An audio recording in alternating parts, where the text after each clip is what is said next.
Hi, it's Ben from Blue Marlin Marketing again. And today I'm going to be bringing you guys a video, just a breakdown of some of the features that you can use in ChatGPT to kind of help you out with whatever you're like currently working on, or how kind of we use it to help us out.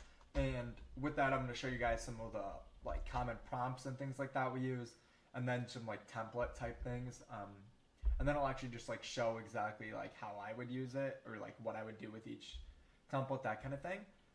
There's also going to be a link to the Google Doc with all the things, what's it called, prompts in it, in the description below. So you can just go ahead and click on that, and you'll be able to have them all in your own drive. Just go ahead and make a copy of that document, and you can have them for yourself. Just be mindful that some of them have links and things that we've already put in there, so I'll point those out when we get to it.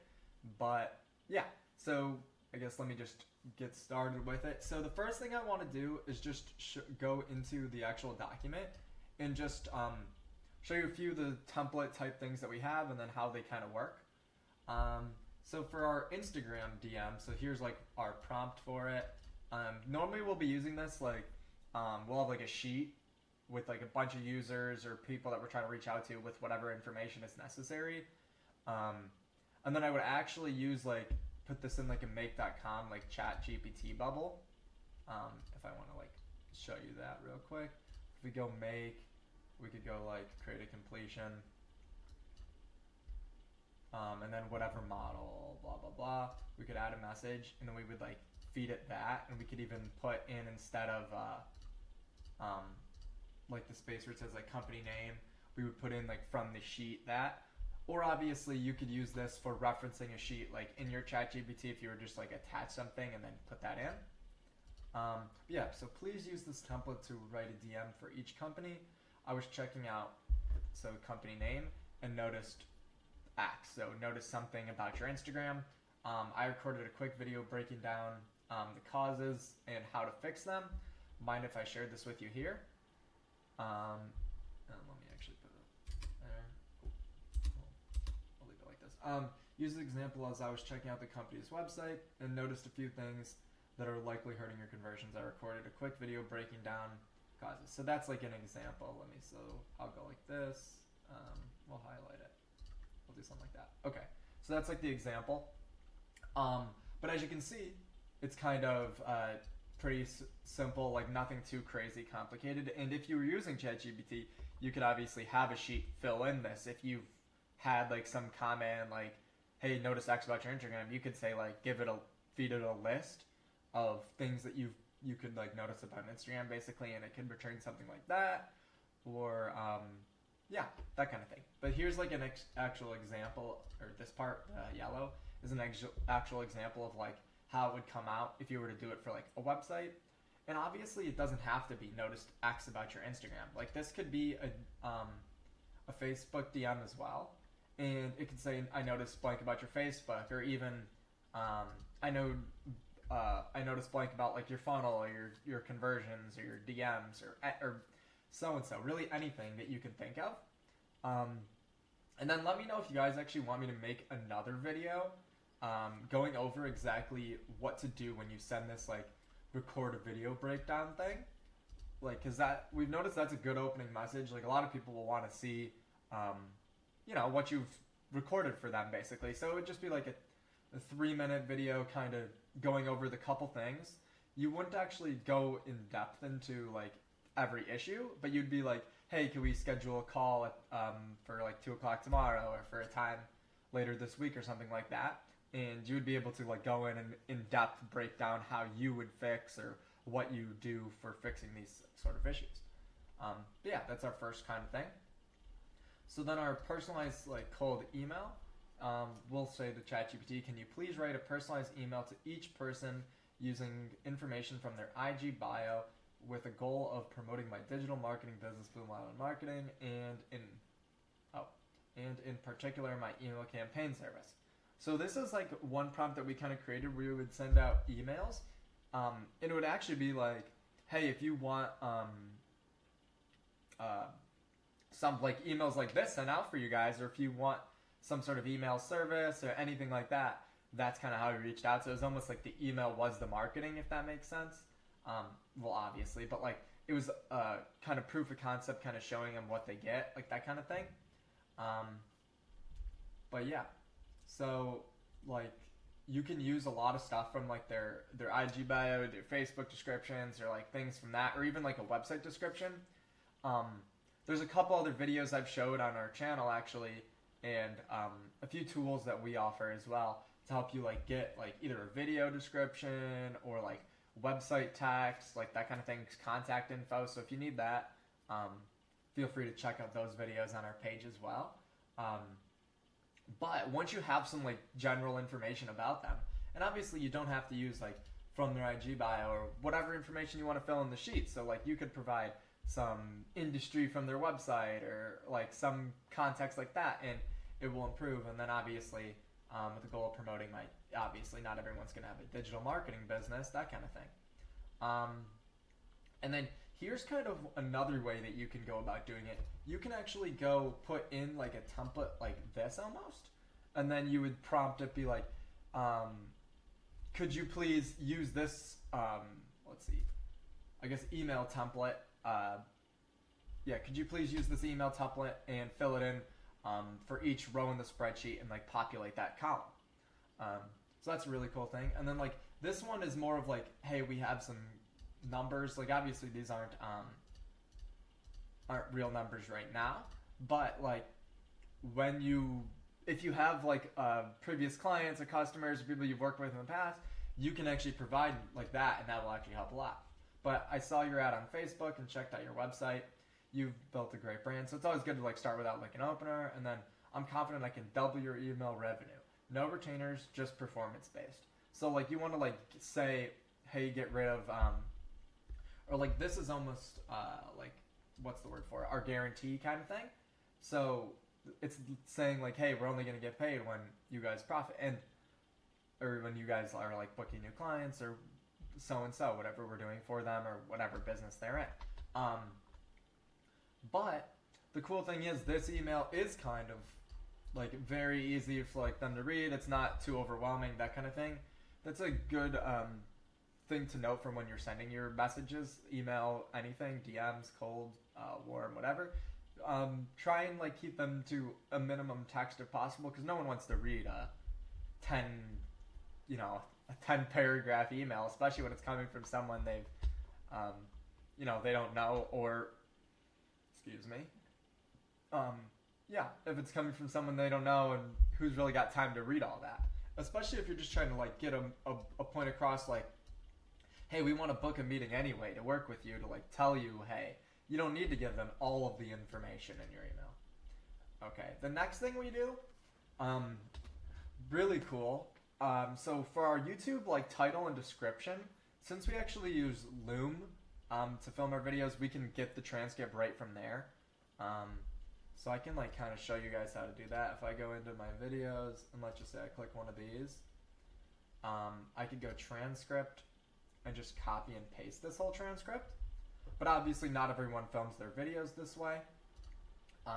So few other things to do. Obviously I've got a couple videos on our channel that you can check out as well. How to like get YouTube transcripts. There's a couple like sites that you can use as well. If you have like a video URL, you can do that kind of thing. We also have a transcribing service, so if you need anything like that, please feel free to reach out in the comments below or directly to us on our any of our social media channels. But yeah, so with that, once you have like your transcript, and then you can just say, please write me a YouTube title for this video description, include a what you'll learn section with bullet points using this transcript. So I've kind of like decided to do that kind of thing where I have like a couple bullet points in our descriptions. You may have noticed those on some of the other posts. But yeah, so like you can obviously have this like much better prompting. Like you could get way elaborate. You can even add like your links in here. What I do is actually just have like a document that I copy and paste with all of our links to whatever stuff we need, like website, contact, whatever thing we're linking in the video, that kind of thing. I'll just add it. But yeah, so you could either do that like manually, like you just copy and paste in that stuff, or you could even tell ChatGPT, like feed it those links as well and said write the description including these links, um, which is really cool stuff. It takes a lot of time out of it because writing good titles and descriptions can honestly take a lot of time if you don't have a ton of experience with it. And then I would also suggest not to just go right with like whatever it writes, like read over it and just get to the point where you're happy with what you're actually seeing and not just first try and ship it. But okay, now we're gonna get into like some of the stuff where you can actually have ChatGPT like code for you. You can develop Chrome extensions, which I've made a few videos about as well now. And then I'm also going to show you how you can get it to write Python for you to use like in make.com or whatever other thing you would be using. Like you'd want basically ChatGPT to write some Python for you. But yeah. So the first thing I normally do, and let me go ahead and actually put this one at the top.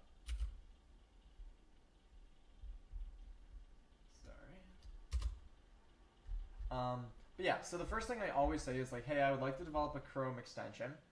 And then an important thing is once you've said that, as long as you include, make sure to like create all of the files separately so that when you actually do it, it's going to give you each thing that you need. And then I've shown in the videos before, but all you'll need to do is once they've given you those files, you'll simply just need to paste them in Notepad and save them with the same name. All just in the same folder with whatever folder name you want to give it. Just whatever files are returned, all in the same folder. And then if you want to be able to like link it so that you can actually control the back end, like so what is getting sent out to the extension and what's coming in, like so obviously I've shown like buttons like this or things like that, how you can have like this analytics button down here, which is another extension that I'll actually be making a video about soon.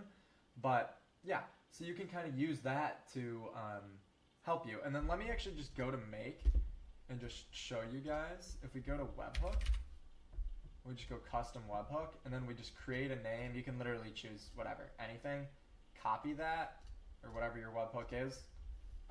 Yeah, copy it.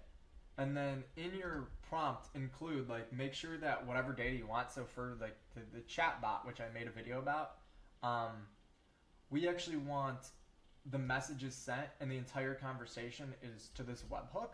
So that means basically when the chat is like going through, the user's information is going over to the hook, so that you can actually like process stuff in Make. So if you have a webhook and you like, let's say you want to send over the chat history, whatever, you send that. Obviously, you run it once, it'll display. Then you could go like ChatGPT, create a completion. You could have it like answer a question or do whatever for whatever they've sent to your webhook, and you don't actually have to do anything once you've put that in there. It will implement it in the code as long as you put it like that. And then you just want to make sure that it's also able to receive back. So you just have to like word it that way. But yeah, so that's kind of like the basics of how to create an extension. Just have a webhook, and then you can make them paid, obviously. So you would just have to create like a Stripe link or a PayPal or some other type of payment link. I'll show you that in 1 second. So without changing anything else in the code for this Chrome extension, please add the following to it. When it's first loaded, a mini portal that says enter your API key. Once entered, it will be sent to the webhook. So the webhook is actually going to store that API key. And then in the conversation, you want to add a buy now button linking to your Stripe link or whatever. And then note this API key needs to be kept in the Chrome browser. So that's just something you also will have to add just to make sure that it's storing it actually. But yeah, so there's a couple obviously different ways. Like I've put one here where I kind of put it all together from these last two sections. But when you're actually building your thing, you generally want to like do this first, get it working, test whatever you want to test, and then worry about setting up your payment stuff. So obviously make sure that your webhook's receiving it, make sure that you're editing or working with whatever stuff you want. And then the way also you'll be able to see is you'll just go ahead and hit webhook response. And then once this is running, you'll actually be able to like have, if it's a chat window, you'll see the response or whatever information you're expecting back, you'll actually see. So you would go like this, and then you would put in whatever your result from ChatGPT or whatever other modules you have, because there's lots of other ways, and I've shown those in a couple of our other videos as well. It all kind of depends on what you're trying to build and what information you want to get, which is all cool stuff. But yeah. So also, just a thing to note, so I've had like some errors with this, and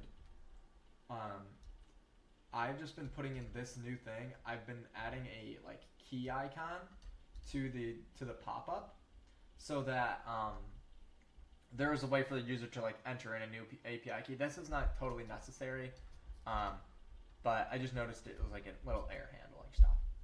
And then probably one of the coolest things is, in here at least, so write Python code for make. So when I've been writing it, I've been using it in this thing called No Code Kit. No Code Kit is just like a place that you can actually implement like code. So I would actually like put my webhook, and if I just go scenarios, let me find one. Gotta move that over. YouTube Chat AI, and in here, well, first this webhook is sending a bunch of data, but in here actually you can put in actual Python code, and then you just make sure when you're prompting it to tell it to give you comments for whatever inputs you want. So if I actually go to ChatGPT, it's pretty easy, especially if you have 4.0 or 4.0 with Canvas. I've noticed this is the best way to do at least Python in terms of like prompts there. But the cool thing is when you've actually done this, it will open a chat window. So let me just go ahead and show you guys how it looks. Could you please generate me some Python code? I want this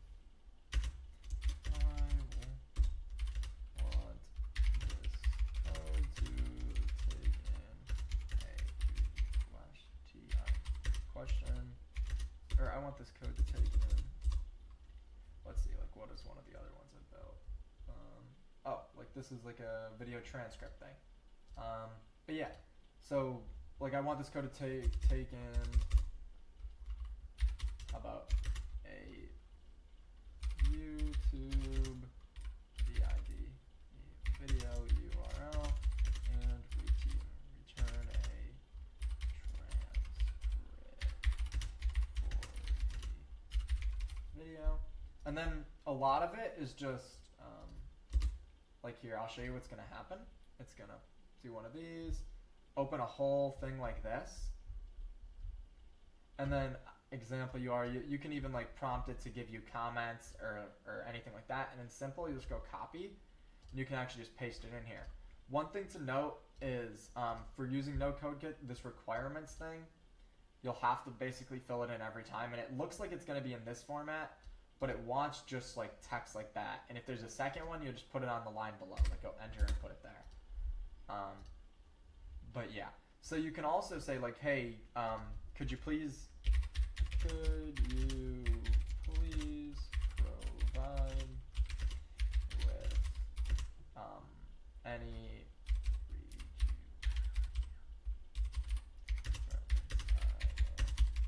need for this code? And then most of the time, it seems that like for at least all the operations that I've been working with, requests seems to be a pretty common thing. And then what you can do is when you run it, like you run your make with that in there, if you get an error, you just copy and paste that error message right into here, and you could say, can you please fix this, blah, blah, blah, and it will do it. And then the cool thing is, since it's like using Canvas, you can actually edit lines like in here, or you could even like, if there's a variable or something that you want the same always, you could edit it here before you copy and paste, because in make, it kind of looks all wonky. It's all like text in there, so it's not the easiest thing to understand. But here it's actually pretty easy. And you could even say like, could you please add comments so I know where to put my video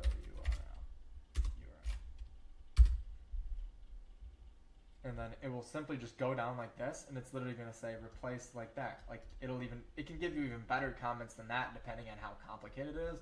I know this one actually worked because I had to use like some API stuff to get it set up the first time. But all you have to do is just try that, keep testing, test other things, see what's going on, see what you're getting as your output. But yeah, and one thing to also note is if you're having a lot of issues with like it getting to work or like you're not getting an output, go to your no code kit. And the thing is also you want to make sure you're on run Python code.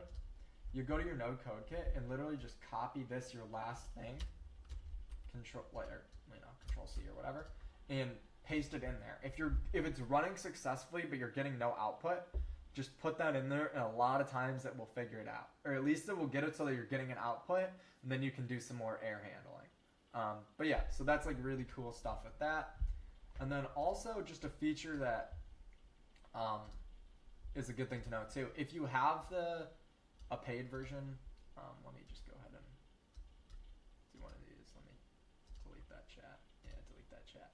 If you have the paid version, using O1 Preview for creating those extensions, I've noticed is a little bit better. I've had less errors overall when I've been using O1 Preview for it. Obviously, there's like more limited amount of it, since if you're going crazy in here, as I'm sure some people have done, and I have as well, you'll reach your max like uses for a day, but it's a lot, so you'll have a lot of time. And like I've noticed using this, you'll be able to get through your error handling and stuff, at least for building the Chrome extensions, a lot quicker. And then I've noticed just using Canvas, if you have it, for creating the Python code, it's just the easiest way, just because using that module, like where it actually pops up a whole window for you, makes it like actually really helpful.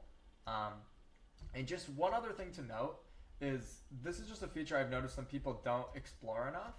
If you go into this like explore more GPT stuff, there's all of these like sections and things where like, for example, programming, and if there's a language that you want to code in or a specific like thing that you're working with, I know that you could obviously prompt your regular ChatGPT to do it, but some of these are just a more an improved version of those, either for coding or for like lifestyle shit. Like there's fitness, workout, diet, all that kind of stuff, tutors, Excel AI, the world's like there's all sorts of stuff. You can use Canva in here and all sorts of images and like humanized writing, all those kind of things. So that's just one thing to note for like in ChatGPT. I noticed a lot of people don't use these features very often, and I just kind of thought it was weird because there's a lot of cool stuff in there, especially for like image generation and like music and those kind of things. Yeah, those are all kind of stuff that you can implement into whatever you're designing or when you're actually using prompts or anything like that. If you think about like, hey, where maybe something in here writes better than me, or writes better than how I like the normal sounding ChatGPT, or I want a specific piece of information that I seem to not be able to find, exploring your GPTs is generally will give you like a little guide, some other way to go to find an answer. Like sometimes just clicking these and testing them will inspire you, if that makes sense. Let me know if you'd like a video going over anything specifically in here, or like how to use any of these, or just any other ChatGPT or AI kind of stuff. Yeah, please let me know if you want videos like that, more videos like that. But yeah, as always, I guess don't forget to like and subscribe. That really, really helps us out. But yeah, everybody have a great day, and I'll see you next time.